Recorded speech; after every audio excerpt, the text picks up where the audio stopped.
stop, don't click away, hear me out. If you haven't watched Netflix's 1899, this video will contain spoilers, so it's probably best that you click away. But before you do, since you've already clicked on this video, you might as well hit the subscribe button so that you don't forget to come back. Trust me, it's gonna be worth it.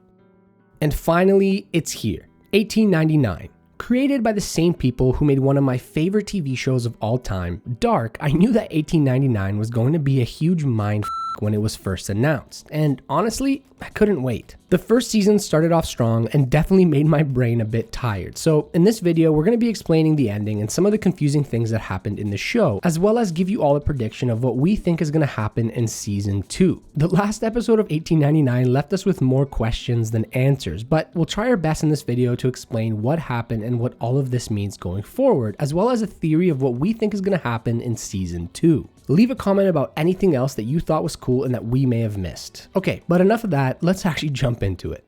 Before we dive into some of the deeper meanings and theories we have about the show's events and ending, let's do a quick recap of the final events. In the last few episodes of 1899, we came to learn that everything we have seen so far has been part of a simulation. A simulation that we were convinced was created by Henry Singleton, Mora's father, as a way to run experiments on the human psyche. But that wasn't the case. It turns out that Henry is a passenger or a prisoner of the simulation just like everyone else, and that he isn't the creator at all. Supposedly, Mora is the creator of this simulation. I say supposedly because we don't really know what is real and what is fake in the show after we saw the ending, which I'll get to soon. So we are led to believe that this entire simulation was built by Mora so that she and her husband Daniel could continue to live a life with their son Elliot, who in the real world is dying of some mysterious disease. Before Elliot's death, Mora offloaded Elliot's consciousness into the simulation so that it would survive forever. But something went wrong with the simulation. It looks like even though Mora was the creator, she was no longer in control of it. We find out from Daniel that her brother Kieran is now in charge of the simulation and that there is so much more to everything than we first thought. We also learn that only Mora has the ability to escape the simulation with the key, but she has lost all of her memory, which includes the memory of how to actually escape. Her father wants to escape this prison and needs to find the key from Mora and insert it into the pyramid.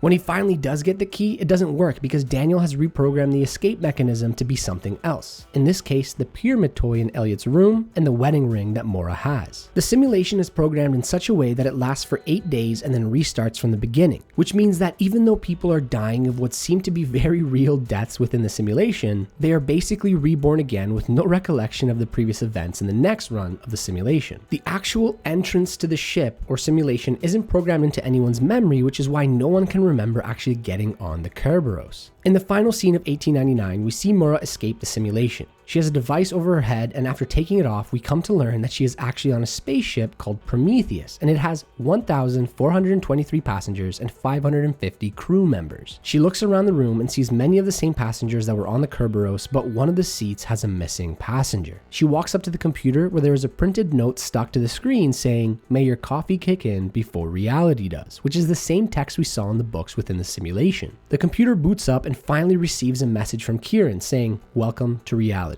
And that's where the show ends and leaves us with so many questions. Why does Mora's father seem to have control over the simulation? Who is Mora's brother? Is Daniel real? Is the spaceship real? So many questions. So let's get into some of our theories and predictions about the show.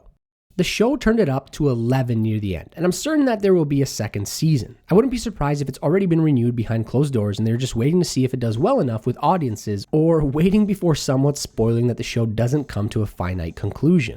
Okay, so with all of the abstract imagery and messaging, what does all of this mean and how does it all fit together? To be honest, we don't really know what reality is. We've already seen that there seems to be multiple dimensions to the simulation. One where Mora gets to live life with Daniel and her son Elliot, and then another where we are repeating the events that we saw in the Kerberos over and over again. So here's my theory of what is happening. I think that for some reason, humanity is escaping planet Earth and traveling to another planet that will be their new home on a spaceship called the Prometheus. I think that the spaceship is reality, but for all we know, it could be an Inception-esque situation where it's yet another layer to the simulation. Let's assume it's reality for now. The ship is on a long journey. They don't have ways to put passengers into suspended animation, but they do have ways to have them live their lives in a simulation. Space is limited on the ship, so having all of the passengers be quote-unquote asleep would allow for them to remain entertained without the need for extra space or the risk of uprising and rowdiness. I think that Mora was the creator of the technology for creating simulations, and her father is the creator/owner of the ship company. I also think that each person was originally put into their own unique simulation. I don't know if each passenger was able to design their own or if it was just Mora designing all of them, but the simulations we saw under each person's bed were not the original simulations. They were all false memories that were created by someone, probably Kieran, to perform experiments on all of the passengers. We're gonna learn what this experiment was for in future seasons, but for the time being, I think that Kieran overrode all of the passengers' personal simulations and implanted false memories for each person that contained either a lot of fear or pain. This included Mora's simulation. I think this was done as a way to enforce obedience after all of the passengers wake up. We all know that one of the best ways to enforce obedience is through pain or fear, so having each person be exposed to this over and over might be what Kieran is trying to do. I think that Kieran is watching over all of the simulations that are currently active. I'm not sure if he's a real person that has become bitter because Mora was the favorite child, or if he's some AI that has either become sentient or programmed to run these experiments. If I were to place bets, I'd assume he's a real person because Mora's father, Mora, and Daniel all reference him as her brother. But independent of what he is, the reasons he's running these experiments might actually be to learn how the human brain works and try to figure out how to control it for when they do arrive at their destination. But let's get back to the simulations. The simulation Mora designed for herself was the one where she and her husband Daniel were in bed together. This was the simulation where she most likely downloaded Elliot's consciousness into so that she could be with him and Daniel forever. I don't think we saw any of the other passengers' real simulations, just the false ones created by Kieran. In this show, a lot of visuals and concepts are references to real-world programming and software concepts. There are things like the archive, represented by the massive graveyard of ships, or a computer virus/corrupted memory, represented by the black metallic shards taking over the ship in the last few episodes. Because of this, I don't know if Daniel is real or some form of AI, or even a software bug only present in the simulation. But if I had to place bets, I would say that he's real and that he's the passenger in the missing pod that we saw at the end of the show. We heard Mora mention multiple times that Kieran is on the Prometheus, which we came to learn at the end was the same name of the spaceship. So maybe it was Kieran, or maybe Kieran was never put in a simulation and was part of the crew. I personally think that Kieran was part of the crew because the rest of Mora's family was placed in a simulation and she needed someone she could trust to oversee the Prometheus mission. But back to Daniel. I think that Daniel was able to learn what was actually happening within the simulation, and he's escaped it and is now trying to stop Kieran, who has gone rogue. But why not just shut it all down? Well, I think that he can't shut it down because it will result in everyone having no recollection of what they knew before they left the planet, which is probably very important to everyone's survival. I also think that everyone on the ship was actually chosen to be on the ship because they add value to the new civilization they're trying to create.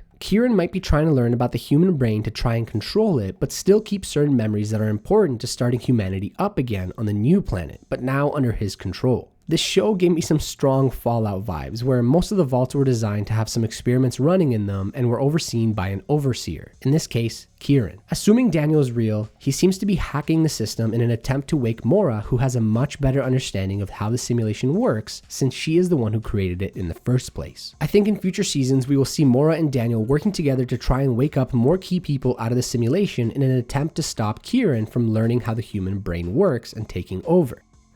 Okay, that is a lot, and I'm pretty sure this video is going to age like milk, but that's what I think is going to happen after the first season. That being said, this is just a prediction and it's all for fun, so if you have any other ideas of what might happen in the future, or if you have holes that you can poke in my prediction, let me know. I'm all ears. So, all that being said, let's try to answer some of the other unknowns. First off, why do Daniel, Henry, and Sebastian, the captain's second hand, know that this is a simulation? Okay, so I don't really know the answer to this question, but I do think that they have some relation to Mora and the Singleton family. I believe that each person who has a close relation to them was able to stay aware that they are part of the simulation while being in it. I think that Mora's son, Elliot, did actually pass away in the real world, so the reason she forgot was so that she didn't have to feel the pain and truly believe that he is still alive. But that's the best I could do with that one. Okay, next question. What does Plato's cave allegory have to do with any of this? Plato's cave allegory describes a group of prisoners that have lived their entire lives chained inside a cave. They cannot see the outside world, but only see shadows that are cast on a cave wall by a fire. The shadows are controlled by other people. The prisoners watch these shadows, believing this to be their reality. They know nothing else. Eventually, one of the prisoners breaks free, escapes, and sees the real world, learning that the reality they have known is false and the real world is so much different. He comes back to save the rest of the prisoners, but upon re-entering the cave, the bright light of the outside world temporarily blinds them because they are not accustomed to the actual sunlight. This causes the prisoners to believe that they would be harmed by this blindness if they leave the cave, so they decide to stay. In summary, the prisoners' reality was what they were exposed to, and it was controlled by another being. In 1899, we clearly saw this played out as it was a simulation controlled by someone else. We also saw this with all the passengers who tried to get a lifeboat off the ship even after finding out about their entire reality being a simulation. They only know their reality as the one that is on the Kerberos and are too afraid to face the actual reality, which is life outside of the simulation.